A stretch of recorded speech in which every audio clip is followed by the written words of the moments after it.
नमस्कार दोस्तों, स्वागत है आपका YouTube के इस नए चैनल पर, इस नई दुनिया में। हम यहाँ पर भारत का संविधान पढ़ने वाले हैं और वीडियो की एक श्रृंखला, एक सीरीज चलाने वाले हैं, जिसका कि आज ये पहला वीडियो है। यानी कि चैनल का ये श्री गणेश वीडियो है। तो इस श्री गणेश वीडियो में हम पढ़ेंगे भारत के संविधान का परिचय, यानी कि इंट्रोडक्शन ऑफ इंडियन कॉन्स्टिट्यूशन।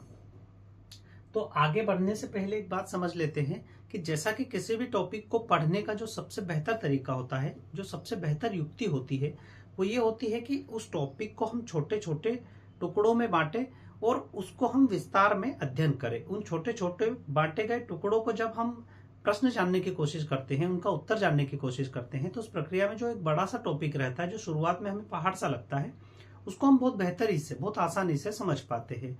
तो इसी फलसफे पे चलते हुए हम पूरा संविधान पढ़ेंगे और शुरुआत करते हैं इसकी आज से, यानी कि पहले वीडियो से। तो आप बोर्ड पर देखेंगे कि हमने इसी तर्ज पर चलते हुए इसको, भारत के संविधान के परिचय को छोटे छोटे टुकड़ों में बांटा है, कुछ आयामों में बांटा है। अब हम इनके उत्तर जानने की कोशिश करेंगे और भारत के संविधान के परिचय को बहुत बेहतर से, बहुत बेहतरी से समझ पाएंगे। तो जैसा कि किसी भी टॉपिक को जब हम देखते हैं, किसी चीज को हम देखते हैं, तो हमारे मन में जो पहली जिज्ञासा जगती है वो ये कि ये चीज क्या है। तो इसी तरह हमने यहाँ पर लिखा है कि क्या है, यानी कि भारतीय संविधान क्या है। इसमें हम ये देखेंगे। फिर एक दूसरी चीज देखेंगे हम कि भूमिका, यानी कि हमारे लिए, इस देश के लिए, यहाँ की शासन प्रणाली के लिए क्या भूमिका निभाता है हमारा भारतीय संविधान। फिर हम देखेंगे कि संरचना, यानी कि भारतीय संविधान जो है किन किन चीजों से मिलकर बना है। फिर हम देखेंगे प्रकार, यानी कि संविधान किस किस प्रकार के हो सकते हैं, किन किन आधारों पर हो सकते हैं, और हमारा भारतीय संविधान उसमें से किस प्रकार का है। और फिर देखेंगे हम कि भारतीय संविधान की विशेषताओं को हमारा संविधान धारित करता है। आगे बढ़ते हैं हम सबसे बुनियादी प्रश्न के साथ में कि क्या है, यानी कि भारतीय संविधान क्या है। यहाँ पर हमने परिभाषाएं लिख रखी है शॉर्ट फॉर्म में, लेकिन उसको हम पढ़े इससे पहले हम थोड़ी सी इसकी पृष्ठभूमि जानते हैं कि 1947 में जब हमारा देश स्वतंत्र हुआ और लोकतांत्रिक प्रक्रिया को यहाँ पर अपनाया गया, तब आवश्यकता थी एक ऐसी नियमबद्ध व्यवस्था की जो समस्त जनता के हितों की पूर्ति बहुत बेहतर ढंग से कर सके और नियमों के अधीन रहते हुए यहाँ की शासन प्रणाली को, इस देश को बहुत बेहतर ढंग से चला सके। तो इन्हीं सभी बातों को, इन सब आयामों को ध्यान में रखते हुए नियमों का एक ऐसा ढांचा तैयार किया गया जिससे इन उद्देश्यों की पूर्ति बहुत बेहतर ढंग से संभव हो सके, और उसे ही हम भारत के संविधान के नाम से जानते हैं। तो अब हम इसकी एक व्यवस्थित परिभाषा देख लेते हैं कि जो भारतीय संविधान है वो नियमों या कानूनों का एक ऐसा पुलिंदा या दस्तावेज है जिसके आधार पर यहाँ की शासन प्रणाली को चलाया जाता है। अब पुलिंदा का क्या मतलब होता है? पुलिंदा का अर्थ है संग्रह। तो हमारा जो संविधान है वो नियमों या कानूनों का एक पुलिंदा है, यानी कि संग्रह है। सारे कानूनों को मिलाकर एक सुप्रीम कानून बनाया गया जिसके आधार पर यहाँ की शासन प्रणाली चलेगी। और इससे क्या होता है? इससे होता है कि एक व्यवस्थित व्यवस्था का जन्म होता है। जैसे कि उदाहरण के तौर पे हम किसी स्कूल का उदाहरण लें कि स्कूल में सब कुछ बेहतर ढंग से हो, सब कुछ व्यवस्थित तरीके से हो, इसके लिए नियम कायदे होते हैं। क्लास के अपने नियम होंगे, स्कूल के कुछ नियम होंगे, जैसे कि फला टाइम पर स्कूल शुरू होगा, उसके बाद में प्रेयर होगी, 45-45 मिनट के लेक्चर्स होंगे, फिर इतनी बजे लंच होगा। तो ये सब व्यवस्थाएं इसलिए होती हैं ताकि चीजों को बहुत आसानी से, बहुत व्यवस्थित ढंग से संचालित किया। दूसरे उदाहरण के रूप में हम किसी हॉस्टल को ले सकते हैं कि जैसे कि आपने देखा होगा कि किसी भी हॉस्टल में, हॉस्टल के बाहर एक नियम की एक सूची चस्पा की जाती है जिसको कि सारे स्टूडेंट्स को फॉलो करना होता है। जैसे कि आप दिन में तो कभी भी आ जा सकते हैं, लेकिन रात में आपको आने के लिए समय का ध्यान रखना होगा। जैसे आप 10 बजे के बाद में इंटर नहीं हो सकते या 9 बजे के बाद में इंटर नहीं हो सकते। अगर आपको लेट आना है तो आपको इन्फॉर्म करना पड़ेगा, परमिशन लेनी पड़ेगी। आपके कोई रिलेटिव आते हैं या आपके फ्रेंड्स आते हैं आपसे मिलने के लिए, तो आपको इन्फॉर्म करना पड़ेगा। तो ये सारी जो नियम प्रक्रिया है ये इसीलिए अपनाई जाती है, इसीलिए फॉलो करवाई जाती है ताकि एक व्यवस्था का जन्म हो सके और अव्यवस्था ना फैले। जब इसी व्यवस्था को, स्कूल की इस व्यवस्था को, हॉस्टल की इस व्यवस्था को बड़े तौर पर लागू किया जाता है, देश के तौर पर लागू किया जाता है, तो इससे संविधान का जन्म होता है। और भारतीय संविधान ऐसी ही नियम प्रक्रिया का एक परिणाम है। इसका दूसरी हम परिभाषा देख सकते हैं कि ये देश का सबसे मौलिक या सबसे बुनियादी कानून है। मौलिक मतलब अपने आप में स्वतंत्र, बुनियादी मतलब सबसे बेसिक। तो ये सबसे मौलिक और सबसे बुनियादी कानून है जो शेष सभी विधियों के सापेक्ष प्राथमिक है। यानी कि देश में कोई भी विधि संविधान से बड़ी नहीं होगी, कोई भी कानून संविधान से बड़ा नहीं होगा। संविधान सबसे सुप्रीम कानून है। तो इस प्रकार हमने देखा कि संविधान क्या है और संविधान के अंतर्गत हमने उसकी परिभाषा। अब हम आगे बढ़ते हैं और पढ़ते हैं इसका दूसरा पॉइंट। दूसरा पॉइंट है भूमिका, कि भारतीय संविधान क्या भूमिका निभाता है। तो हमने यहां लिख रखा है रिलेशंस। अब रिलेशंस कैसे? रिलेशंस दो प्रकार के, जैसे कि आप संविधान पढ़ेंगे तो एक शब्द आएगा केंद्र मतलब सेंटर, और एक आएगा स्टेट यानी कि राज्य। तो जो केंद्र और राज्य के बीच में संबंध है वो इसके अंतर्गत आएंगे। दूसरी बात आप देखेंगे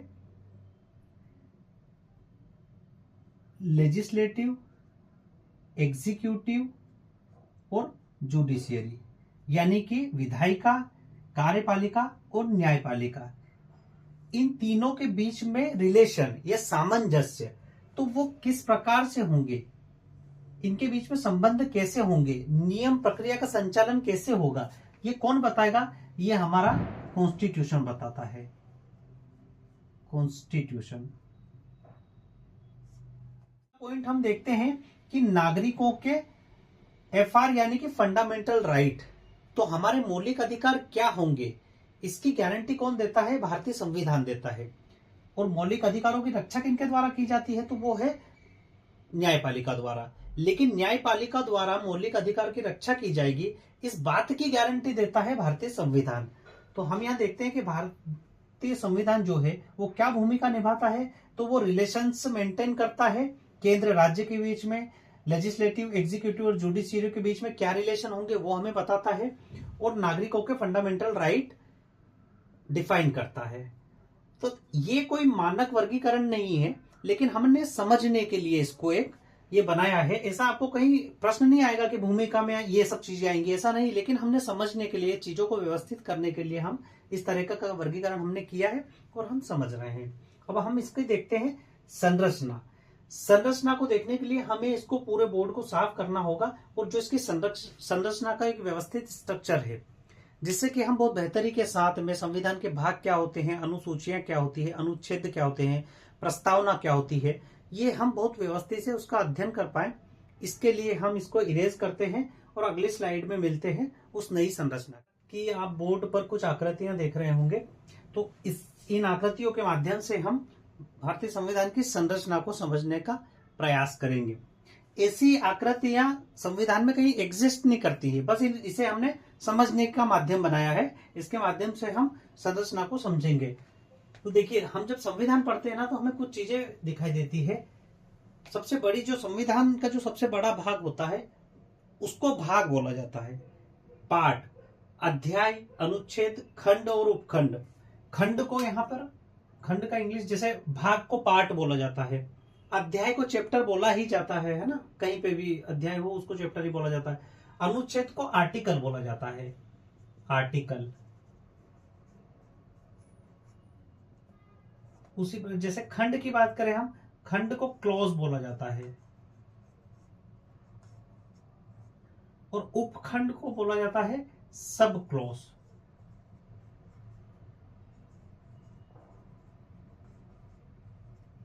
अब हम यहां देखते हैं कि इसमें कौन कौन सी चीज कहां कहां पर आती है। तो देखिए, ये संविधान है, ये पूरा संविधान है। मान लीजिए कि ये पूरा संविधान है, तो इस संविधान का ये जो बड़ा सर्कल है इसको हम बोलेंगे भाग। मतलब जो संविधान का, अब ये जो दो डिब्बे हैं ये क्या है, ये अभी हम देखेंगे, बहुत जल्दी देखेंगे। जो सबसे बड़ा भाग है वो उसको भाग ही बोला जाता है। सबसे बड़ा जो पार्ट है उसको भाग बोला जाता है। फिर भाग जो है वो अध्यायों में विभक्त है।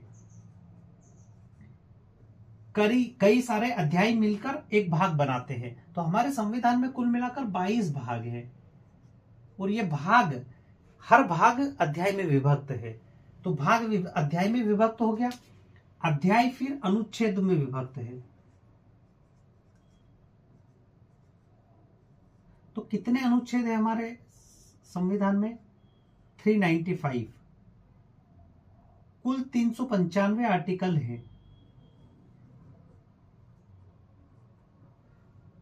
फिर ये अनुच्छेद खंडों में विभक्त है।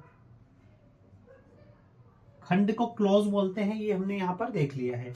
और खंड है वो उपखंड में विभक्त है, उपखंड। तो इस प्रकार आप देखेंगे कि जो इसकी सबसे बड़ी इकाई है उसको भाग बोला जाता है। फिर भाग अध्याय में विभक्त है, अध्याय अनुच्छेद में विभक्त है, अनुच्छेद खंड में और खंड उपखंड में। इस प्रकार से हमारे संविधान का एक खाका हम देख सकते। अब हमने यहाँ पर अगल बगल में 2 बॉक्स बना रखे हैं। ये बॉक्स की क्या राम कहानी है? ये बॉक्स में से एक बॉक्स है प्रस्तावना। अब हम देखते हैं, बहुत जल्दी देखते हैं कि इसको हमने ये भेदभाव मूलक व्यवहार क्यों किया है कि हमने इसको साइड में रखा है। और ये इसको हम बोल सकते हैं अनुसूचियां।